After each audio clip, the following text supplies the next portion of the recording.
ഗവർണർക്കും വിസിക്കുമെതിരെ പ്രതിഷേധവുമായി എത്തിയ SFI പ്രവർത്തകർ കേരള സർവകലാശാല ഓഫീസിലേക്ക് ഇരച്ചുകയറി. പോലീസ് നോക്കുകുത്തികളായപ്പോൾ മണിക്കൂറുകളോളം ജീവനക്കാർ ഉള്ളിൽ കുടുങ്ങി.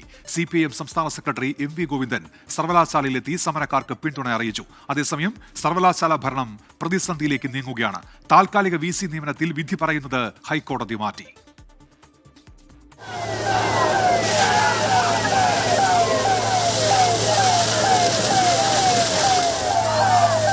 തിരുവനന്തപുരത്തെ കേരള സർവകലാശാല ആസ്ഥാനം സംഘർഷഭരിതമായിരുന്നു. ലാത്തി പിടിച്ചുവാങ്ങി പോലീസിനെ നേരിട്ട SFI പ്രവർത്തകർ VCയുടെ ഓഫീസിന് തൊട്ടരികിലെത്തി.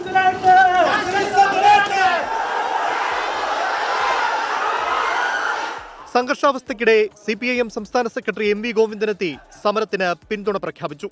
ഗവർണറുടെ നടപടിയല്ല ഇത് വൈസ് ചാൻസലറുടെ തെറ്റായ നിലപാടാണ്. കോടതി പോലും ചൂണ്ടിക്കാണിച്ച കാര്യമാണ്.